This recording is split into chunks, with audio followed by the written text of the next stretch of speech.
विशेष प्रायोजित कार्यक्रम आयुर्वेद आरोग्याचा शाश्वत मंत्र.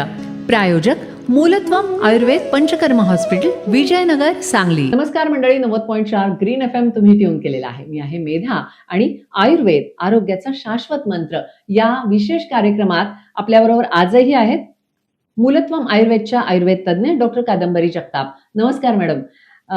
काल एक उदाहरण आपण सांगितलेलं होतं की वंध्यत्वाला सामोरी जाणारी मंडळी योग्य औषधोपचारानं, योग्य मार्गदर्शनाखाली एक छान अपत्य प्राप्ती करू शकतात आणि इतकं सुंदर उदाहरण तुम्ही ते सांगितलं. त्यांच्या जीवनशैलीतला बदल केल्यामुळं त्यांना कशा पद्धतीनं ही अपत्य प्राप्ती झाली आणि एक खूप छान आनंद त्यांच्या आयुष्यात निर्माण झाला.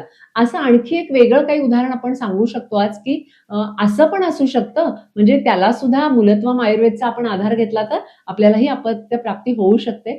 काय सांगू शकतो? येस, नक्कीच. आता ह्याच्यामध्ये आपल्याला परिणाम फक्त असा दिसत असतो की मला अपत्य होत नाहीये, पण ह्याच्यामागे बराच विचार केला जातो की मला काय काय त्रास आहेत. म्हणजे बीज शुद्धी जेव्हा आम्ही पेशंटना सांगतो, तर आता बऱ्याच जणांनी ऐकलेलं पण असेल की प्रेग्नन्सी प्लॅन करण्याआधी जाणकार किंवा सुजान पालक जे असतात त्यांनी बीज शुद्धी केली पाहिजे. तर बीज शुद्धी म्हणजे काय, की तुमचं जे बीज तयार होते ते शुद्ध असलं पाहिजे, त्याच्यामध्ये कुठल्याही विकृती नसाव्यात. मग या विकृती म्हणजे काय बरं असतं नक्की, तर ते म्हणजे काहींना पित्ताचा त्रास असतो, काहींना बॅकएक खूप असतो, काहींना वाताचे त्रास असतात, काहींना सतत मेंटल स्ट्रेस खूप जास्त होतो, एन्झायटी जास्त होते. तर ही जी छोटी छोटी लक्षणं आहे ना, हीच ते बीज विकृत करत असतात. म्हणजे जर ज्यांना ऍसिडिटीचा त्रास आहे, मग काय की त्यांची प्रकृती पित्ताची आहे, तर प्रकृती पित्ताची असेल तर तुमचं बीज हे पित्ताने दूषित झालेलं आहे, त्याच्यामध्ये काही ना काही ॲबनॉर्मॅलिटीज आहेत. मग तुम्ही जेव्हा पित्ताचे त्रास दुरुस्त करताय, तर तेव्हा आपोआप तुमचं बीज शुद्ध होतंय. म्हणून मी बऱ्याचदा पेशंटना सांगत असते की तुम्ही इन्फर्टिलिटीसाठी ट्रीटमेंट घेताय हा भाग पहिले डोक्यातून काढा. तुम्ही स्वतः हेल्दी राहण्यासाठी प्रयत्न करताय ह्यासाठी विचार करा. ज्या क्षणी तुमचं शरीर ठरवतं की मी हेल्दी आहे, त्या क्षणी प्रेग्नन्सी राहते. शरीराला स्वतःचे सेन्सेस असतात.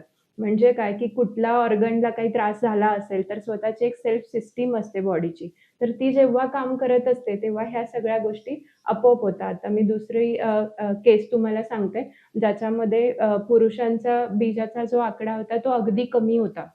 म्हणजे जितका नॉर्मली असला पाहिजे त्याच्या 1/3 आणि त्यातल्या त्यात मोटिलिटी पण फार कमी होती. स्त्रियांचं पण तसंच होतं. त्या केसमधली जी स्त्री होती तिचं बीज व्यवस्थित होतं, पण पिरियडचा जो फ्लो असतो तो कमी होता.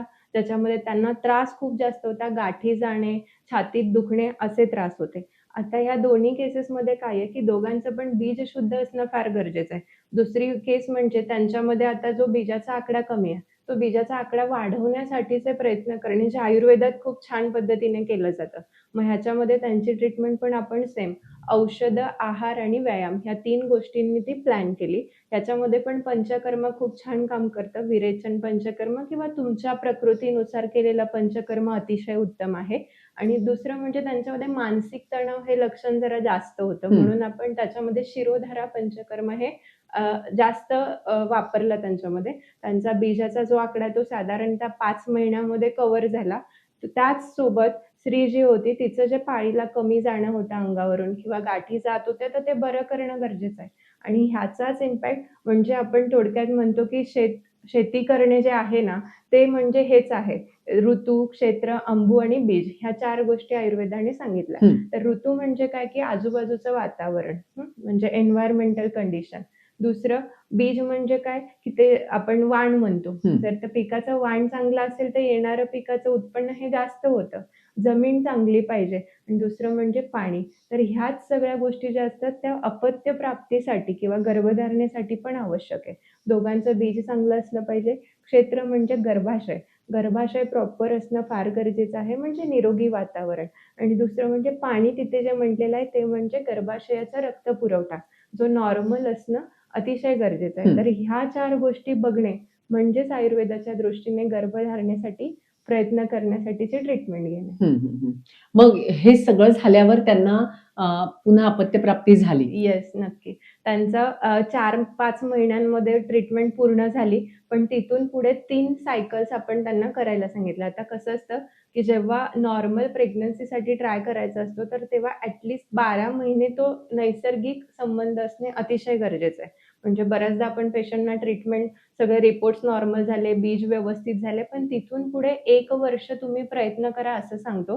कारण ह्याच्यामध्ये खूप गोष्टी आहे. बीज बरोबर कधी फुटतं आणि त्याच वेळी संबंध येतो का? पण हे खूप ओव्हर मेकॅनिकल करूनही चालत नाही. त्याच्यामुळे काय की इथून पुढे 1 वर्षभर तुम्ही प्रयत्न करा. तर त्या पेशंटच्या बाबतीत 7व्या ते 8व्या महिन्यामध्ये त्यांची प्रेग्नन्सी टेस्ट ही पॉझिटिव्ह होते. ग्रेट. म्हणजे आपण कालच्या भागातही संपवताना बोललो की हा सगळा बाजूचा परिसर आहे. म्हणजे त्यांचं मानसिक ताणतणाव असतील किंवा फिजिकल काही गोष्टींचे आजार असतील, तर या सगळ्यातनं त्यांना बाहेर काढून त्यांना आधी नॉर्मल केलं जातं आणि आपोआपच मग मूलत्वम आयुर्वेदाच्या साथीनं ते वंध्यत्वावर मात पण करू शकतात असं म्हणायला काहीच हरकत नाही. खरंच मंडळी, वंध्यत्वावर मात करण्यासाठी मूलत्वम आयुर्वेदाचा आधार आपण घेऊ शकता आणि नक्कीच या आजच्या कार्यक्रमात हे चांगलं उदाहरण ऐकून तुम्ही खरंच खुश झाला असाल. अशाच काही नवीन आजाराबद्दल आणि त्याच्या चांगल्या चांगल्या उदाहरणांना घेऊन आम्ही पुन्हा येतोय. पण आज मात्र मी इथेच थांबतेय आणि डॉक्टर कादंबरी जगताप आपल्याला असंच मार्गदर्शन करत राहणार आहेत. नमस्कार. धन्यवाद.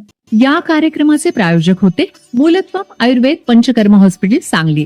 आपल्याला जर अचूक आणि परिणामकारक आयुर्वेदिक उपचार घ्यायचे असतील तर आपण मूलत्वम आयुर्वेद पंचकर्म हॉस्पिटल, पहिला मजला, KFC वर, विजयनगर, सांगली या ठिकाणी सोमवार ते शनिवार सकाळी 10 ते सायंकाळी 7 वाजेपर्यंत भेट देऊ शकता आणि आजारातून मुक्तही होऊ शकता.